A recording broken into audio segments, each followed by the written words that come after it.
अस्सलाम my dear students, आप देख रहे हैं द ट्यूटर्स चैनल और हम पढ़ रहे हैं साइंस फॉर द क्लास 4। और यहाँ पे हम कवर करेंगे चैप्टर नंबर 3। और यहाँ पे चैप्टर नंबर 3 का आपको टाइटल नज़र आ रहा है ह्यूमन हेल्थ। ये चैप्टर जो है वो बहुत इंटरेस्टिंग होने वाला है आप सब के लिए, क्योंकि आप जो है वो अपनी हेल्थ से रिलेटेड अवेयर भी होंगे और यहाँ पे बहुत कुछ नया सीखने को मिलेगा। और ये चैप्टर जो है वो as compare to the ecosystem आपको ज़्यादा इंटरेस्ट डेवलप लगेगा आपके अंदर। आपको लगेगा कि ये चैप्टर जो है वो बहुत ज़्यादा इंटरेस्टिंग है, क्योंकि यहाँ पे जितनी भी चीज़ें आप सीखेंगे वो बहुत इंटरेस्टिंग है। Let's move towards the title of this page. और यहाँ पे मैं आपको टाइटल पेज में ये जो इतनी सारे से जो आपको जहाँ पे जो इमेज में नज़र आ रहे हैं ये सारे क्या हैं, ये वायरसेस हैं। और ये लंबे लंबे जो हैं वो जो रॉड लाइक स्ट्रक्चर हैं, ये सब क्या हैं, ये बैक्टीरियाज हैं। यहाँ पे ये डिफरेंट जो हैं वो आपको जर्म्स दिखाए गए हैं कि किस तरीके से ये जो हैं इंसान की सेहत को अफेक्ट करते हैं।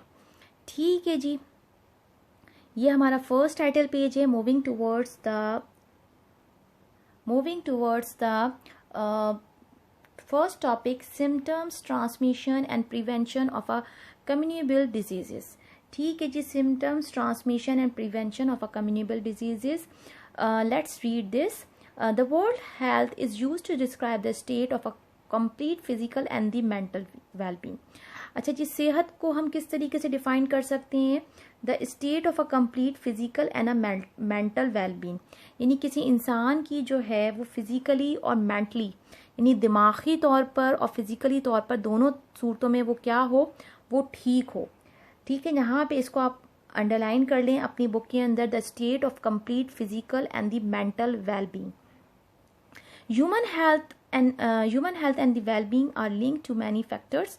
जो हम खाना पीना कर रहे हैं और जो इंसान की जो सेहत है वो किन चीज़ों से लिंक कर रही है? जो हम खाते हैं, जो हम पानी पीते हैं, उसके अलावा जो हम हवा जो इनटेक कर रहे हैं, एंड द इन्वायरमेंट, जिस इन्वायरमेंट से हम लिंक हुए हुए हैं, इन विच वी लिव, वर्क और play. All these factor affect the human health. तो यहाँ पे कौन कौन से 3 फैक्टर्स आ गए? एक हमारा खाना पीना आ गया, दूसरा पानी आ गया, तीसरी हवा आ गई, और चौथा जो है वो इन्वायरमेंटल फैक्टर आ गया। ये चारों फैक्टर्स मिलके क्या बनाते हैं? ये इंसान की हेल्थ। अगर ये चारों चीज़ें बहुत अच्छी हैं तो इंसान की सेहत बहुत अच्छी होगी, और अगर इनमें से कोई भी एक फैक्टर जो है वो ठीक नहीं है तो हमारी हेल्थ जो है वो ख़राब हो जाएगी और हम अनहेल्दी हो जाएंगे। Let's move towards the picture. यहाँ पे जो है वो एक चाइल्ड दिखाई गई है जिसको फीवर हो रहा है, और जब भी फीवर होता है तो we will use the thermometer to check the temperature. Next we have diseases and the symptoms. बीमारियां और उनके कुछ सिम्टम्स, कुछ निशानियां क्या होती हैं? How do you know that you are healthy? आपको कैसे पता चलेगा कि आप बहुत सेहतमंद हैं? Below are the traits of someone who is healthy. जो इंसान बिल्कुल सेहतमंद होगा उसके साथ क्या चीज़ें होंगी? Has a good appetite. Appetite कहते हैं भूख को। जो इंसान बिल्कुल हेल्दी होगा उसके साथ क्या होगा? उसको भूख जो है वो बिल्कुल ठीक लगेगी। ऐसा नहीं होगा कि आपकी मामा जो है वो आपके पीछे घूमती रहें कि बेटा खाना खा लो, बेटा खाना खा लो, और आप खाना नहीं खाते। तो ऐसा बिल्कुल भी नहीं करना। आपने खाने के टाइम पे खाना खा लेना है, और is able to study well, और दिल लगा के पढ़ना है, अच्छे से जो है ना मेहनत करके पढ़ना है। Has the energy to work hard, और आप में ये भी एबिलिटी होनी चाहिए कि आप जो हैं वो अच्छे से जो है वो काम कर सकें। ये ना बोलें कि थोड़ा सा काम करने के बाद में थक गया। Most of the time students जो हैं वो कंप्लेन कर रहे होते हैं, टीचर हमारे तो हाथ में दर्द हो रहा है, आज हमने बहुत सारा लिख लिया, आज हमसे लिखा नहीं जा रहा। तो ये वाली जो कंप्लेंट्स जिन बच्चों के अंदर आ रही होती हैं उन्हें ये चीज़ देखनी चाहिए कि जो उनका खाना पीना है वो प्रॉपर है, वो हेल्दी खाना खा रहे हैं या नहीं खा रहे हैं। सेकंड आ जाता है इंजॉयज प्लेइंग एंड एक्सरसाइज। जब उनसे एक्सरसाइज करवाई जाए, जब उनको खेलने कूदने के लिए कहा जाए तो वो खुशी से खेलें। इंटरेक्ट विद द पीपल, लोगों के साथ बहुत अच्छे से इंटरेक्शन हो। ये जो है वो मेंटल हेल्थ में भी आ जाता है कि आपको लोगों से मिलना कितना पसंद है। स्लीप वेल, अच्छे से सोएं, टाइम पे सोएं। Visit the toilet regularly. अच्छा जी, ये भी बहुत इंपॉर्टेंट फैक्टर है रिलेटेड विद द किड्स। बच्चों के साथ हो रहा होता है कि जो टॉयलेट होता है वो बच्चों ने ना रेगुलरली जाना होता है। अगर आप टाइम पे और रेगुलरली नहीं जाएंगे तो आपके स्टमक में जो है वो पेन भी होना शुरू हो जाता है, फिर आप पेट दर्द की शिकायत भी करते हैं। तो ये जो प्रोसेस है एक्सक्रीशन का, ये भी आपका जो है वो टाइमली हो रहा हो। Has a clear skin and a fresh breath, आपकी जो स्किन है वो साफ़ सुथरी हो और आप एक अच्छी जो है वो ब्रीथ ले सकें। अच्छी ब्रीथ जब लेंगे जब आप अपने दांतों की सफाई का ख्याल रखेंगे। Is neither too fat nor too thin, ना तो आप ज़्यादा मोटे हों और ना ज़्यादा पतले हों। बहुत सारे जो बच्चे हैं वो समझते हैं कि हम बहुत पतले हैं तो हम बहुत अच्छे हैं। पतला होना, स्लिम होना भी अच्छी बात नहीं होती। फिट होना चाहिए, स्मार्ट होना चाहिए, does not feel tired easily, और जल्दी से थकते नहीं हैं।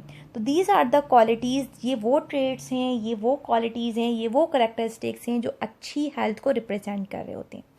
Next we have a healthy person's body and a mind are healthy. जो एक अच्छा इंसान होता है उसकी जो माइंड और बॉडी दोनों क्या होती हैं, वो हेल्दी होती हैं। However, sometimes you may suddenly get a headache, कभी कभार आपके सर में दर्द हो जाता है, आपको ठंड लग जाती है, खांसी हो जाती है, and find you are no longer healthy, और आपको लगता है कि आप बीमार हो गए। यू मे फील वीक, आपको कमज़ोरी हो जाती है, and be able to study, और आप अनेबल हो जाते हैं पढ़ने लिखने के, खेलने के, काम करने के properly.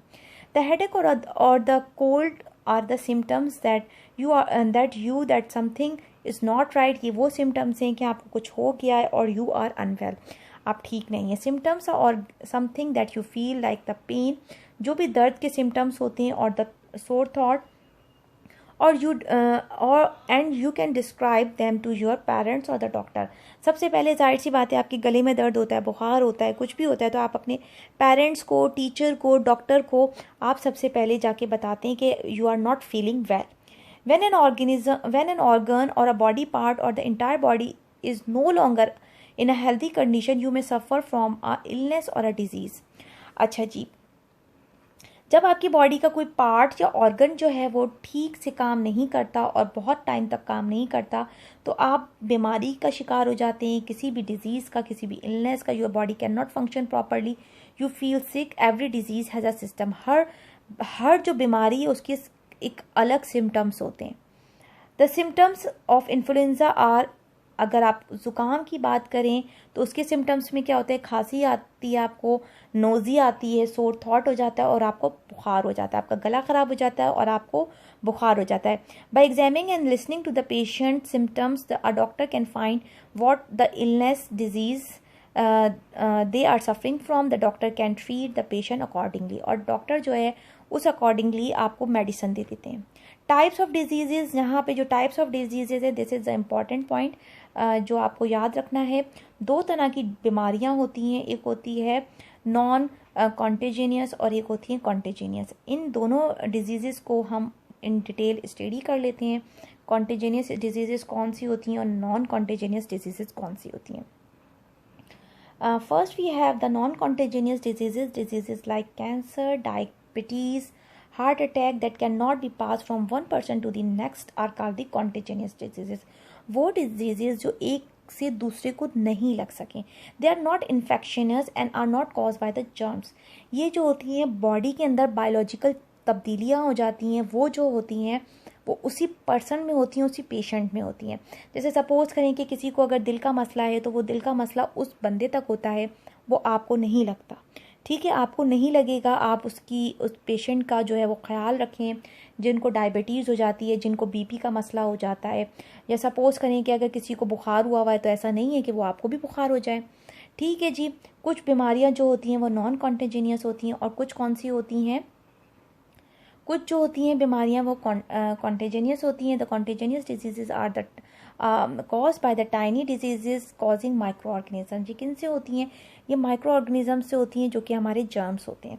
The germs are so small that they can be seen under a microscope. वो आपको सिर्फ माइक्रोस्कोप के नीचे ही नज़र आते हैं। These germs are cause the diseases in the plants. ये प्लांट्स को भी बीमार कर देते हैं, एनिमल्स को भी कर देते हैं, एंड द ह्यूमन बींग्स, और इंसानों को भी कर देते हैं। The diseases such as influenza, measles, chicken pox are the contagious diseases. आप लोगों को बचपन में जो है वो खसरा होता है, चिकन पॉक्स जिसे हम कहते हैं, कॉमनली कह रहे होते हैं small pox, and the chicken pox, ये सारे जो होते हैं एक बच्चे से दूसरे बच्चे में बहुत जल्दी से लग जाते हैं। और इसके अलावा जो ज़ुकाम होता है आपका, वो भी एक पेशेंट से दूसरे पेशेंट में लग जाता है। तो इन बीमारियों में आपको जो है वो थोड़ा सा ख्याल करना है कि आप जो हैं वो उन पेशेंट से थोड़े डिस्टेंस पे रहें। आप अपनी टॉवल अलग रखें, आप अपने खाने पीने के जो बर्तन हैं वो फॉर द टाइम बीइंग, जब तक आपको वो बीमारी है तब तक आप अपनी चीज़ें जो हैं वो अलग रखें। कोशिश करके जो है वो क्या कहते हैं, अपना बेड जो है वो सेपरेट रखें अपने उन बहन भाइयों से जिनको वो बीमारी लगने के चांसेस हैं, और छोटे बहन भाइयों का तो और भी ज़्यादा ख्याल रखना है आप लोगों ने। इसके अलावा जैसे अभी कोविड चला था, तो कोविड के अंदर भी यही था कि जो रेस्पिरेटरी ट्रैक का जो डिसऑर्डर था, ये एक से दूसरे को लग रहा था हवा के ज़रिए। तो ये इन बीमारियों में आपने ख्याल करना होता है, और नॉन कॉन्टेजेनियस डिजीज़ नहीं लगती हैं। यहाँ पे आ जाती हैं ट्रांसमिशन ऑफ द कॉन्टेजेनियस डिजीज़ के किस तरीके से जो है वो ट्रांसमिशन हो रहा होता है कॉन्टेजेनियस डिजीज़ का एक चीज़ से दूसरी चीज़ के अंदर। इसको हम अंडरस्टैंड कर लेते हैं। Let's read the points. How do germs spread from one person to another, किस तरीके से जर्म्स जो है वो एक पर्सन से दूसरे पर्सन में जाते हैं। The different ways in which germs spread are called the modes of the transmission. ये क्या कहलाते हैं, ये हमारे मोड्स ऑफ ट्रांसमिशन आ जाते हैं। Okay, we are going to study this the mode of the transmission, some of different modes of the transmission through the water. कुछ पानी के ज़रिए होते हैं, कुछ जो है खाने के ज़रिए होती हैं, कुछ हवा के ज़रिए होती हैं, कुछ इंसेक्ट्स कीड़ी मकोड़ों के ज़रिए होती हैं, कुछ एनिमल्स के ज़रिए होते हैं, और कुछ जो हैं वो डायरेक्ट कांटेक्ट के ज़रिए हो जाते हैं टू एन इन्फेक्टेड पर्सन। जैसे मैंने अभी आपको बताया था कि टॉवल वगैरह अगर आप यूज़ कर लेंगे उस इन्फेक्टेड पर्सन की, तो आप उस बीमारी के लगने के चांसेस हो जाते हैं। Here we have through food and the water, किस तरीके से खाने और पानी के ज़रिए से बीमारी जो है वो ट्रांसफ़र हो रही है, इसके ऊपर हम बात करते हैं। Here we have the germs enter the body of an healthy person when they are contaminated in the food and the water. उस इंसान का अगर आप झूठा खा लें, उसका पानी पी लें, तो उससे जो है वो हेल्दी पर्सन को लगने के चांसेस होते हैं। यहाँ पे कह रहे हैं the food should be covered to prevent flies from sitting on it. खाने के ऊपर जो मक्खियाँ होती हैं, ये मक्खियाँ बेसिकली क्या कर रही होती हैं, ये मक्खियाँ जो हैं वो एक जगह के जरासीम जो है वो ला के इस खाने पे लगा रही हैं, और उससे जो भी इंसान इसको खाएगा तो वो क्या हो जाएगा, उसको बीमारी होने के चांसेस ज़्यादा हो जाएंगे। Flies and other insects breed in the garbage, ये कचरे पे बैठती हैं और क्या करती हैं, फिर बीमारियां लेकर आती हैं अपने साथ। Next we have food and water, हमने स्टडी कर लिया। Then we have through air, हवा के ज़रिए से किस तरीके से लग रहा है। When an infected person talks, जब वो बात करता है, खांसता है या स्नीज करता है, they release the droplets containing the germs. कभी भी आपको छींक आई है, आपने खांसी की है, तो आपने हमेशा हाथ रखना होता है, वरना क्या होता है कि आपके जो छींक के साथ, आपकी खांसी के साथ जो है वो जरासीम जो है वो हवा में शामिल हो जाते हैं। या आप देख सकते हैं कि किस तरीके से जो है वो जरासीम जो हैं वो इस गर्ल को इन्फेक्ट कर सकते हैं। The germs floating around in the air, जो जर्म्स हैं वो फ्लॉट करते हैं हवा में, and sometimes and contaminate it, और वो हवा के अंदर मल्टीप्लाई भी होते हैं, ग्रो भी करते हैं। If an healthy person breathe in this air, अगर एक सेहतमंद इंसान उसको ब्रीथ करता है, they can get infected and fall sick. ठीक है जी, जब एक नॉर्मल पर्सन अगर वो सांस ले और वो इनहेल कर ले इन जरासीम को, तो चांसेस हैं कि उसको भी जो है वो बीमारी लग सकती है।